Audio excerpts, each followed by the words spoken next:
Hi everyone, this is your video on the Proverbs of Hell. Quite appropriately, because I'm doing this quite early on with the technology. I'm seeing the screen share and it's creating an infinity of my face that stretches off into the background and gets tinier and tinier and presumably carries on forever, which I think that William Blake would enjoy and feels appropriate when we're thinking about the Proverbs of Hell. But I am personally find it unsettling to be looking back at my face infinitely reproduced. So I'm going to put on and share a screen, and I'm going to just talk through some ideas about the marriage of heaven and hell. So you've seen some of these videos by now from Rebecca and I. And you'll know that we're aiming for kind of 15-20 minutes for each one, and we're aiming for it to be a fairly comprehensive guide to at least half of the Blake poems by the time we've finished and by the time we get to around Christmas. So as always, what we'll be looking at is a reminder of what the Proverbs of Hell are, a little bit of analysis of some of the ideas and some of the language, a little bit of analysis for context, and maybe also some ideas from critics. And then also we'll have a look at an example of some writing about the Proverbs of Hell and give you an example of what it might look like in a 40-mark question if you were to choose this as part of your question. I think my first selling point for the Proverbs of Hell is that, firstly, they're brilliant. They're just a kind of, there's nothing really like them in literature, and there's nothing really like them in the rest of the Blake poems that we've studied. They're so strange, aren't they? And because they're so strange, they can be a bit intimidating. Because there's so many of them, it looks like a huge wall of text in your booklet, doesn't it? That can be a bit like, oh well, I won't talk about that. But actually, I think they're a bit of a gift in an exam, because they're saying so many different things that you can almost always use them no matter what your question about Blake is. I think they're really kind of all over the place, the Proverbs of Hell, really kind of incoherent, and that's part of the charm, and that's part of what Blake's trying to achieve. And that incoherence, I would try, if I were you, and try and see that as a bit of an advantage of them, rather than something to put you off. So I'm going to try and convince you that the Proverbs of Hell are going to be worth your time in terms of revision. I'm going to start with this is some of this is the slides that actually I used with my classes in the first year, but I've also added some new slides. So I think first of all, because the Proverbs of Hell are so weird, it's worth reminding ourselves like what they are and where they come from. So the Proverbs of Hell actually come from a bigger book called The Marriage of Heaven and Hell, and Blake wrote that kind of around about the same time that he was writing the Songs of Innocence and Experience. So he did this in 1790, The Marriage of Heaven and Hell. I just want to talk to you about some of the things that this book is, and this will do for you context, I guess. So this is just a bit of a summary there in the green box. The book describes the poet's visit to hell, a device adopted by Blake from Dante's Divine Comedy and Milton's Paradise Lost. We'll talk about those two again in a minute. Unlike those of Milton and Dante, Blake's conception of hell begins not as a place of punishment, but as a source of unrepressed, somewhat Dionysian energy, opposed to authoritarian and regulated perceptions of heaven.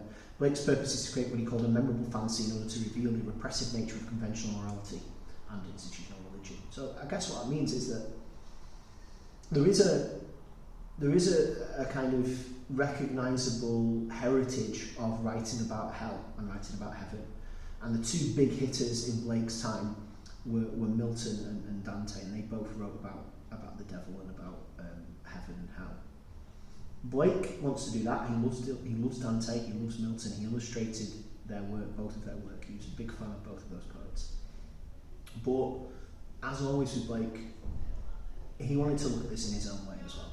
Like, Blake is never satisfied. Even when he thinks someone's a genius, he never fully agrees with it, because no one to Blake is as big of a genius as he himself is. The thing to think about, I think the best way to consider and frame the Proverbs of Hell comes from Blake's own words in the book itself. So in The Marriage of Heaven and Hell, the whole book, Blake introduces the Proverbs of Hell. It's not just those proverbs. It's Blake telling little stories about his visits to hell. So we talked about this when we looked at it in first year, but Blake says this in the book. As I was walking among the fires of hell, delighted with the enjoyments of genius, which to angels look like torment and insanity, I collected some of their proverbs, thinking that the sayings used in a nation mark its character. So the Proverbs of Hell show the nature of infernal wisdom better than any description of buildings or garments. The best way to look at the Proverbs of Hell is that the whole thing is a kind of game with voice. I don't mean to trivialise it by calling it a game. I don't mean that it's silly, but you've got to look at the Proverbs of Hell as Blake is ventriloquising the voices that he hears from hell. All of those fallen angels, all of those tormented souls. Blake is telling us, when I was there, this is what I heard them all saying. So the fact that they're all incoherent, some of them contradict each other, some of them don't make sense, some of them are very clear, that's because actually the best way to look at the Proverbs of Hell is this cacophony of voices that Blake has heard and that he's now just parroting back to you. Now, of course, you've also got to look at that in terms of poetry, in terms of creativity. All of this is Blake's voice, isn't it? Unless you believe the reality of his visions, that he actually did go to hell and that he heard those things from the actual devils, which you are entitled to believe, and Blake probably believed it about himself. But another way of looking at it might be that this is Blake himself too, isn't it? These are all different voices of Blake and his imagination and his creativity. And I think looking at it both of those ways is fine. So, just as a little summary there, with the Proverbs of Hell, we need to contextualise them in that way that he is giving you, he's kind of putting on the voices of the devils that he's imagined or that he's seen. And that's why they seem to contradict each other and they seem to be all over the place. But that is their strength. Moving on to kind of a bit more AO3, if you're going to talk about the Proverbs of Hell, I think you need to talk about three things perhaps. The first is John Milton, who writes Paradise Lost. You don't need to know loads about Paradise Lost, but Blake was a huge fan of John Milton. He was from the previous century, John Milton. So John Milton is a 17th century poet. Blake is an 18th and 19th century poet. Milton writes about the fall of the devil. So in kind of Christian mythology, the devils of hell are actually fallen angels who tried to rebel against God, and God casts them out of heaven, and then they have to live in torment. We'll know that very well with the things that Mephistopheles says in Dr. Faustus. That is the kind of canon mythology that devils are really fallen angels who've been cast out by God. Paradise Lost is the story of that happening. So the main character of Paradise Lost is Lucifer, or the devil, who ends up, by the way, becoming a really cool character. He says things like, better to reign in hell than serve in heaven. He becomes this kind of rebel. And I think Blake is interested in that idea of rebellion from kind of God and ordinary narratives about God. The other inspiration for Blake, and Blake illustrated Dante, and in fact on the screen there you've got the illustration of the Penguin Classics, which Penguin have actually used Blake's illustration on the front cover of their modern book. So that's how we know that Blake was influenced by Dante. Dante is even earlier. Look at his dates, 1265 to 1321. He's an Italian poet who made up his own version of hell, and he put all people that he knew in hell and imagined them being punished in all sorts of violent and kind of memorable ways. It's another absolute riot, the Inferno. It's a really interesting, really imaginative piece of work, and I think Blake's really interested in that. I don't know if it's next weekend, but afterwards. See you later. Sorry about that. But as we said, Blake is doing something different because Blake wants to embrace the idea that hell is not just this place of punishment and torment, but it's also this place where you will find wisdom. Going back to Blake's words, the enjoyments of genius are kind of what the inhabitants of hell are going through, which to angels look like torment and insanity. But Blake is making a really bold claim there, isn't he? Because he's saying that when we get these traditional depictions of hell, we see people on fire being stabbed with pitchforks and being torn apart like Faustus. But Blake says when you're down there, actually, it only looks like that. And really what you get is a load of people kind of enjoying their genius and their freedom. And these Proverbs of Hell are the voice of that. Just before we get to the Proverbs of Hell, this is just something that there was some reading about this in the first year, and I'm not sure that we made like really direct links to the marriage of heaven and hell between this person here. So Emanuel Swedenborg. I'm going to just recommend another piece of reading that I found since we did our year one lesson, so I'll do that in a second, just to give you a bit more context on the Proverbs of Hell if you need it. So Swedenborg. Emanuel Swedenborg was a Swedish philosopher who claimed to see visions of angels and wrote books about the material reality of both heaven and hell. Rings a bell, eh? Sounds like somebody we know. He wrote a book, in fact, called Heaven and Hell, which Blake owned. Going down here, Blake would have sympathised with Swedenborg's statement that there are things seen by the things seen by the visionary are not fictions, but were really seen and heard in a state in which I was broad awake. So, like Blake, Swedenborg and his followers had to defend themselves against charges of madness. So, in some ways, Blake was really drawn to this philosopher called Swedenborg because, like Blake, he saw visions of heaven and of hell and believed they were real, and then wrote about that. However, Blake wrote The Marriage of Heaven and Hell almost as a criticism of Swedenborg. He'd become disillusioned with Swedenborg's philosophy. Blake's view was that Swedenborg was only interested in God and angels and only interested in listening to what they had to say, and therefore he was no different from the established church. So it's almost as though Blake was really drawn to this man because he was like him, but then he was really disappointed in Swedenborg because he felt that Swedenborg didn't use his visions to their full. So I'm going to just switch the screen up. So just give me a second to do that. We're back. There's my infinite face again. Here's something that I found on Substack. So if you have a look at this, Johanna Polis, I don't know who she is, but she's written this Substack article about William Blake and about Swedenborg. And I'm just going to, you can read this yourself. It's johannapolis.substack.com. But I've just highlighted a bit that I think is important. I hope it's remained highlighted. Maybe it hasn't, in which case I'll just find. No, there it is. Alright. Blake rejected Swedenborg for rejecting hell. Blake forcefully proclaims in The Marriage of Heaven and Hell, without contraries there is no progression. That's where we get that famous Blake phrase from, this book. Blake says that Swedenborg ignores the necessity of hell to progress by receiving spiritual wisdom from God alone. He conversed with angels and conversed not with devils. Blake thought it was really important to kind of find the energy of the devilish as much as the angel. And we're going to see this when we look at some of the language here. So I'm just going to put it back.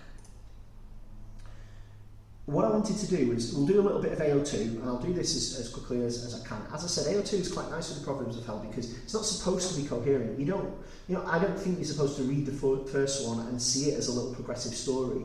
I think you're supposed to see them as like many different voices, some of which conflict. So what I tried to do was, I've given us 6 ways of looking at the Proverbs of Hell, and we'll just quickly go through a few of them. I'm not going to spend ages on this because I think you can do it yourself. But some of these proverbs, if you look at them individually, I try to think about kind of where we can mix them up. So some of them are pretty straightforward Christian religious messages. Some of them are the opposite of that and are pretty clear Proverbs of Hell and are almost blasphemous.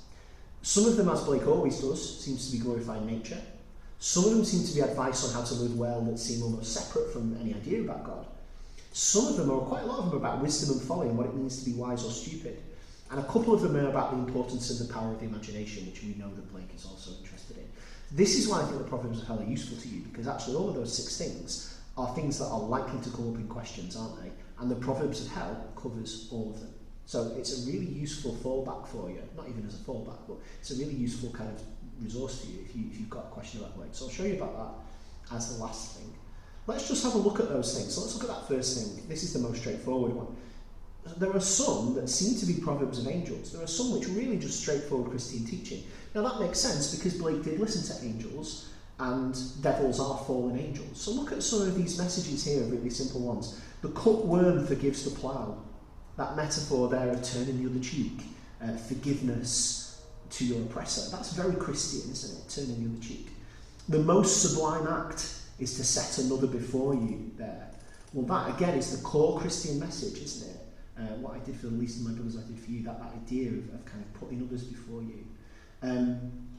There's lots of there's other. I'm not going to go through everybody. As the plough follows words, so God rewards prayers. Again, a really central Christian message. Pray. If you pray, then God will reward you. The thankful receiver bears a plentiful harvest. Again, that idea of thanking God. Again, maybe a less positive one, and we might be surprised at Blake here because we see him in other contexts as a proto-feminist, but let man wear the fell of the lion, woman the fleece of the sheep. Well, that's very, very traditionally Christian gender roles too, even, isn't it? Where man is the kind of active one and the woman is the kind of passive one. Not necessarily a modern reader would endorse that. Feminists certainly wouldn't endorse that. But again, it's an example of Christian teaching, isn't it? And all of them are different kind of things he's supposedly overheard. I think where it gets more interesting is that also the Proverbs of Hell are full of blasphemy. They're full of anti-Christian teaching. I think we need to make sure we don't get it messed up and start calling Blake a Satanist, because it's not that. It's that Blake is now listening to, okay, what do devils say? So look at some of these. He who desires but acts not breeds pestilence. That's a kind of opposite of Christian teaching, isn't it? It's saying that if you want something and you suppress your desires and you don't act, then ultimately it will make you ill, or it will breed pestilence in the world. That's an opposite to Christian teaching, because Christian teaching is often all about self-sacrifice, isn't it? And not giving in to your desires. Here, this devilish voice is saying, give in to your desires. Well, that's not a Christian message. Saying the road of excess leads to the palace of wisdom, and over here you never know what is enough unless you know what is more than enough. The tigers of wrath are wiser than the horses of instruction. I love that one. Be angry. The tigers of wrath. It's better to be angry and passionate than it is to be kind of passive and thoughtful. That's a controversial one, isn't it? And maybe it's a French Revolution reference. But that idea of you never know what is enough unless you know what is more than enough, it's almost an endorsement of greed and gluttony, isn't it? These ones in the middle here, there's a whole list of them. One of the most memorable ones: prisons are built with stones of the law, brothels with bricks of religion. I think if you want to talk about Blake as a radical or a rebel, that one is great, isn't it? Brothels are built with bricks of religion. Brothels only exist because religion tells us that sex is shameful. If we acted upon our desires without shame, what would be the need for brothels? There wouldn't need to be a place of shame to go to, would there? Same with the law, which is an even more controversial one. But think about modern abolitionists. Think about in America that movement to abolish the police. It's a similar idea there, isn't it? It's a really modern idea that, similar to brothels, prisons only exist because there are laws to break. What if we took away the stick? What if we took away the punishment of the police and the law? Wouldn't we be better off? And look at all of these, almost Blake picking out each of the 7 deadly sins and calling them glorious. The pride of the peacock is the glory of God. The lust of the goat is bounty of God. The wrath of the lion is the wisdom of God. The nakedness of woman is the work of God. That, again, is totally rejecting everything conventional about Christianity, isn't it? And it's saying that the 7 deadly sins are actually the pride of God. And if you follow Blake's logic, it makes a kind of sense, because it's saying, well, God created those things. God, if it's a feeling that we have, then, and we were created by God, then God created them. So how can they be bad? So those are more controversial, because those seem to be actually endorsing the idea of breaking rules and living in an unconventional way in terms of morality. So we've got contraries there for sure, and I think the Proverbs of Hell, the contraries are embedded. Just a little bit quicker, if you wanted to talk about Blake's love of nature and the sublime and his use of nature, look at that one. That's a really lovely one. All wholesome food is caught without a net or a trap. That's like a vegan proverb almost, isn't it? And wholesome might mean not just nutritionally but also ethically. And food might not just mean food; it might mean anything we live by. So I think that's a lovely one. That's saying that you can live your life in a way without restricting or hurting any other living thing. It's a beautiful one, isn't it? And it's Blake's idea of nature. When thou seest an eagle, thou seest a portion of genius lift up thy head. Telling you there, look at nature, you will see portions of genius. To create a little flower is the labour of ages. What a beautiful one as well. So again, there's some quite simple ones, but you could use them as part of an argument where you're talking about Blake's love and value around nature. The fourth one, we've got advice for life, and almost these are telling you how to live your life, aren't they? Prudence is a rich, ugly old maid courted by incapacity. So prudence means somebody who is who holds themselves back or holds back their desires. And incapacity means being unable to do things. So it's saying that people who, or the idea of holding back is an ugly idea. The idea of holding back and not acting upon your desires is an ugly thing. And people only really do it because they can't.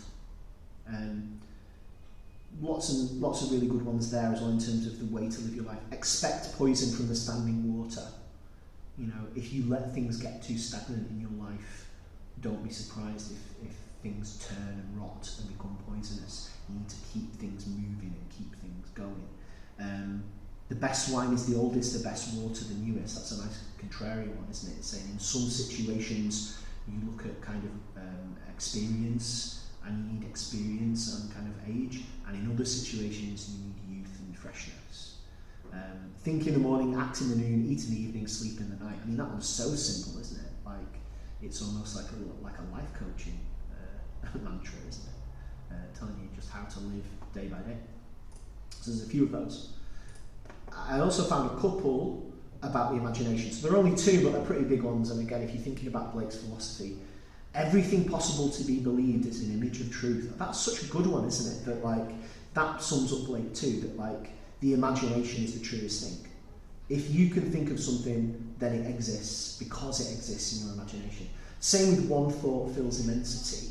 That idea that the mind is infinite and the mind is huge and immense. So only a couple there, but useful ones, memorable ones. Lastly, there seems to be a lot about folly and wisdom, and I like this because I feel like these reveal Blake's personality. Maybe not in a good way. I think we've talked before about Blake was not modest, was he? He was not a modest man. Blake knew and felt that he was a genius. So the eagle never lost so much time as when he submitted to learn of the crow. I hope none of you in my class feel that way, but I think that's it, isn't it? That's the feeling of the frustrated student. I'm an eagle, why am I listening to this crow? I'm a genius, why am I'm wasting my time listening to people who are not eagles like I am. So that's a quite a funny one that shows, I think, some of Blake's own feelings about himself. But in other of them, he seems to be almost saying that foolishness is a good thing. If others had not been foolish, we should not be so. If others had not been foolish, we should be so. So the foolish people are useful because we learn from their mistakes. If the fool will persist in his folly, he will become wise. It's a really interesting one as well, isn't it? Because it's saying that there is some wisdom in foolishness. We're back to this idea of contraries, that it's not enough just to say that foolishness is something to be dismissed. We need to think about the wisdom of the fool. A fool sees not the same tree that a wise man sees. That's not necessarily a criticism of the fool, is it?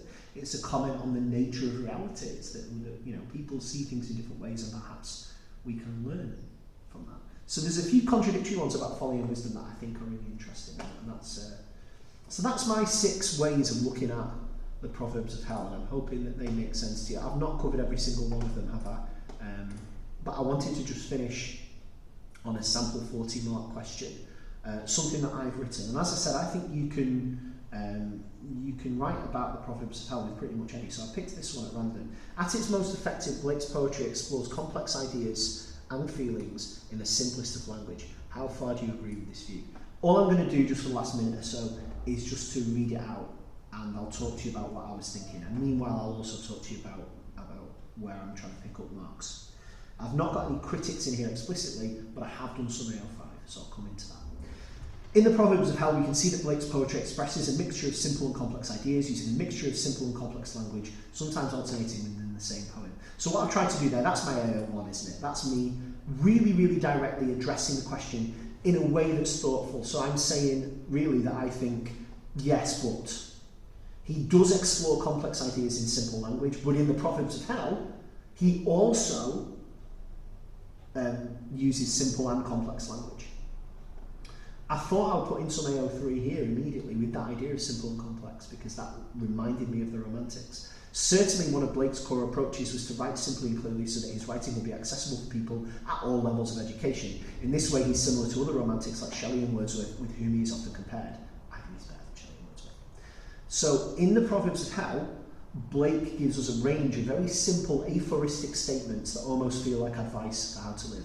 Aphoristic just means proverbial. It's just another word for proverb, I think, an aphorism. I was just showing off there. Proverbs like all wholesome food is caught without a net or a trap seem to use Blake's typical imagery of restriction in order to present a simple message that can also be made more complex through examining the metaphor. So look what I'm doing there. I'm keeping that question in my head, aren't I? I'm saying that, like, my question is about, is Blake simple or is Blake complex? My answer is that he's a bit of both. And I've gone with AO2 straight away, haven't I, talking about imagery, Blake's typical imagery of restriction. I'm going to explain that further to get more AO2 marks. On the surface level, this proverb almost feels like a modern endorsement of veganism, with that word wholesome taking on both a literal nutritional meaning, but also a metaphorical ethical meaning that we should try to live without inflicting pain or restricting other living beings. This also could be pushed beyond just food into a general piece of advice for living our lives ethically. In this way, some of the Proverbs of Hell do provide the function of providing complex messages using very simple language. And look what I've done there, I've kept going back to that question, haven't I, at AO1. I could have put a critic in here, but you don't always have to do that. The word, however, is your AO5, because you're examining different things, even within your own head, that counts. So, however, in the same poem, Blake also gives us complex ideas wrapped up in less straightforward language, where the meaning is a little more slippery. For example, the eyes of fire, the nostrils of air, the mouth of water, the beard of earth. I picked one deliberately that I thought, what does that mean? Although the individual words are simple here, the language is a little less clear, perhaps because of the strange verbless listing. Perhaps Blake is simply encouraging us to consider the links between ourselves and nature, using the individual body parts and individual aspects of nature to comment upon the sublimity of humankind. So that's my AO5, isn't it? Because I'm saying, yes, he does explore complex ideas and feelings, but also here's another way of looking at it where he doesn't. Right, I'm slightly aware that we're coming up to more than 20 minutes. I've not looked at the timing, but I'm just feeling that way. So here, back to my infinite face again. I'm gonna sign off. I'm just gonna sign off with the idea that what I'm hoping that you can do is pick another question from the booklet. Think about that idea of pairing up into those different categories, those Proverbs of Hell, and see if you can take another couple of individual Proverbs of Hell and examine the inconsistencies within them, because that will get you your AO5, and examine the language of them, which is typical of Blake. So I think that's about 28 minutes, which, well, it is what it is, isn't it? That's the end.